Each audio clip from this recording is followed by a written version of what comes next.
이 이야기는 제가 중학생이었을 때 저를 포함해 KY, A 4명의 남자친구들이 겪었던 기묘한 경험입니다. 당시 저희는 짜릿한 놀이를 즐겨 찾았고 항상 새로운 놀이를 제안하는 것은 K였습니다. 평소 모이던 장소에서 K는 산행을 제안했습니다. 저는 내키지 않아 귀찮다, 더 재밌게 놀자고 했지만 K는 단순한 하이킹이 아니라고 말했습니다. K는 이웃 마을에 가는 길에 우연히 울타리로 둘러싸인 산을 보았다고 했습니다. 이 울타리는 토사 붕괴 방지용이 아니라 해수욕장 주변 같은 2m 높이였으며 충분히 넘어갈 수 있는 높이였습니다. K는 이미 중간까지 혼자 올라가 봤다고 하며 오르는 길이 험하긴 하지만 불가능하지 않고 정상 비슷한 곳에서 컵라면을 끓여 먹고 담배를 피우면 최고일 거라고 저희를 유혹했습니다. 이 제안은 순식간에 매력적으로 다가왔습니다. Y는 신고당하지 않을까 걱정했지만 K는 주위에 집이 전혀 없어 괜찮다고 안심시켰습니다. A는 이미 흥분했고 결국 다음날 움직이기 쉬운 복장으로 갈아입고 만나기로 하고 그날은 해산했습니다. 다음날 낮, 저희는 준비한 것을 확인하고 K를 선두로 자전거를 타고 30분 정도 달려 목적지에 도착했습니다. 주변은 정말 아무것도 없었고 한쪽은 자갈 밭인 곳에 자전거를 세웠습니다. 눈앞에는 산 전체를 둘러싼 듯한 울타리가 있었습니다. 지금 생각하면 명백히 침입을 거부하는 광경이었지만 당시에는 아무 생각도 없었습니다. K가 먼저 울타리를 넘어갔고 저희도 뒤를 따랐습니다. 3월이라 추웠고 땅이 험하고 미끄러워 정말 여러 번 넘어지면서 험난한 경사를 30분 정도 올라갔습니다. 대화도 없이 오직 정상만을 목표로 했습니다. 30분쯤 올랐을 때 드디어 평평한 땅에 도착했습니다. 정상이라고 생각했지만 완만한 오르막이 계속 이어지고 있었습니다. 솔직히 만족했지만 K가 이왕 온 김에 더 가보자고 해서 모두 억지로 따라갔습니다. 거기서 5분 정도 더 걸었을 때 K의 외침과 함께 눈앞에 붉은색 도리 3개와 작은 신사가 보였습니다. 붉은 도리는 퇴색하지 않고 깨끗했습니다. 오야시로 건물 자체는 낡았고 문 위에는 읽을 수 없는 듯한 세 글자, 한자가 쓰인 간판이 붙어 있었습니다. 나중에 확인한 사진 폴더에 이 모습이 남아 있습니다. K는 이 산에 뭔가 끌리는 게 있었다며 흥분했고 문틈으로 안을 들여다보았습니다. 야, 진짜? 대단한 거 있다. 봐봐. 모두 들여다보니 더러워지고 둥근 거울과 그 앞에 칼 한 자루가 놓여 있었습니다. 긴장감이 더욱 고조되었습니다. 문은 녹슨 체인으로 잠겨 있었고 저희는 주변에서 돌을 찾아 체인을 부쉈습니다. 간신히 체인을 파괴하고 검을 얻을 수 있었습니다. 이 칼은 모이검이 아니라 독이 전혀 없고 윤기가 흐르는 잘 관리된 진짜 도검이었습니다. 저희가 아름다운 검을 휘두르며 놀고 있을 때 문득 누군가 오는 기척을 느꼈습니다. 야, 누가 왔어? 숨어. 모두 나무 뒤로 숨었습니다. 잠시 후 흙과 낙엽 밟는 소리가 조용한 산에 울려 퍼졌습니다. 등에는 바구니를 짊어지고 낡은 기모노 같은 옷을 입은 남자가 걸어왔습니다. 이 남자는 저희를 눈치채지 못하고 오야시로 해도 눈길을 주지 않은 채 그대로 걸어갔습니다. 바구니를 짊어진 남자가 지나가자 저희는 안도했지만 곧 탐구심이 발동했습니다. 아니, 컵라면은 먹어야지. 관리자인가? 빨리 내려가자. 남자가 걸어간 곳에 뭐가 있는지 궁금하니 저 앞으로 가보자. 컵라면을 먹고 당초의 목표를 달성한 후 저희는 남자가 깡통 뒤를 따라 걸었습니다. 완만한 내리막길을 5분도 채 걷지 않아 터널이 보였습니다.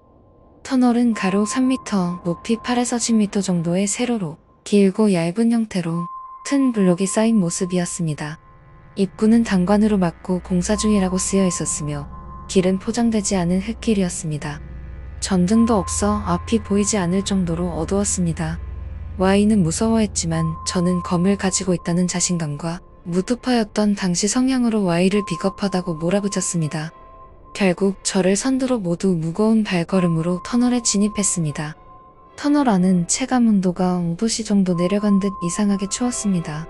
어둠 속을 걸어 출구의 빛이 보일 때 저는 온몸에 한기와 소름을 냈습니다.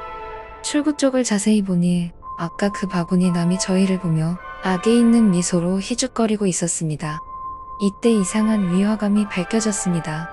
바구니 남은 아무리 봐도 키가 컸는데 터널 높이가 8m 이상인데도 그의 머리 위치가 절반보다 조금 아래였습니다. 즉, 그의 키는 3.5m에서 4m 정도는 되어 보였습니다. 아까는 경사면에서 봐서 몰랐지만 정면에서 보니 거구임이 한눈에 느껴졌고 그 때문에 멀리서도 악에 있는 미소가 분명하게 보였던 것입니다. 저희는 그 거구와 이상함 그리고 온몸의 소름 때문에 다리가 떨려 움직일 수 없었습니다.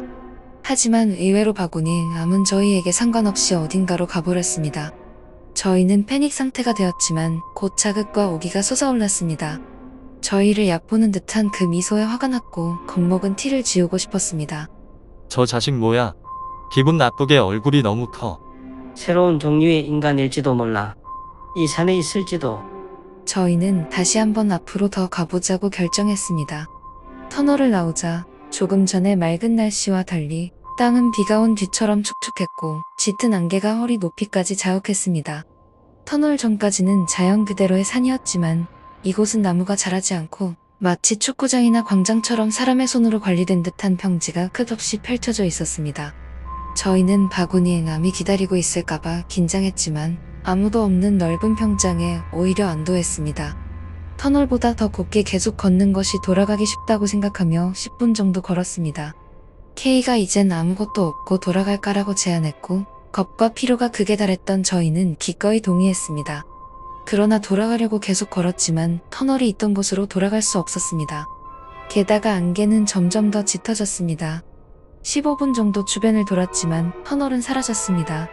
Y와 A가 당황하며 소리쳤을 때 저는 K가 보이지 않는다는 것을 깨달았습니다. 야, K는? 헤이, 어디 있어? 겁먹게 하려고 그런 거면 재미없으니까 빨리 나와. 주변은 소름 끼칠 정도로 조용했습니다. 잠시 굳어 걸었더니 시야가 열리면서 안개가 사라졌습니다. 그때 저희는 주저앉고 말았습니다. 저희로부터 20m 정도 떨어진 곳에 바구니가 놓여 있었습니다. 그리고 그 바구니 속에는 등 뒤로 머리를 맞은 듯 눈알이 튀어나오고 혀가 옆으로 빠진 채 피투성이가 된 K의 얼굴만 바구니 밖으로 튀어나온 상태로 몸은 억지로 구겨 넣어 담긴 모습이 있었습니다. 저희는 공포로 목소리조차 나오지 않았습니다. 바로 그때 뒤에서 낮은 목소리에 웃음이 들려왔습니다. 아직 이 바구니에는 빈자리가 있구나. 다음은 누가 들어갈래? 뒤를 돌아보니 희죽거리는 바구니에 암이 서 있었습니다. 손에는 쇠막대기가 들려 있었고 그것을 저에게 내리치려 했습니다. Y가 제 깃을 당겨준 덕분에 겨우 피했습니다. Y가 뛰어 라고 소리쳤고 저희는 필사적으로 달렸지만 여전히 터널은 보이지 않았습니다. 저는 절망했지만 그때 제가 들고 있던 검에서 엄청난 열이 느껴지기 시작했습니다. 저는 이 칼로 4m 거구와 싸울 자신은 없었기에 일종의 저항이라도 하고 싶어 검을 바구니 남에게 던졌습니다. 하지만 힘이 너무 들어간 탓인지 엉뚱한 방향으로 날아가 버렸고 바구니 남은 비웃으며 다가왔습니다. 모두 절망했을 때 A가 소리쳤습니다.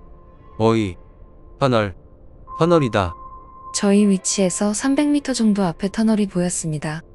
그것은 제가 방금 검을 던진 방향, 바구니 남의 오른쪽 대각선 뒤쪽이었습니다. 바구니 남은 비웃음을 멈추고 악마 같은 형상으로 변해 저희를 쫓아왔습니다. 저희는 전속력으로 터널을 향해 달렸고 간발의 차이로 터널 속으로 들어갈 수 있었습니다.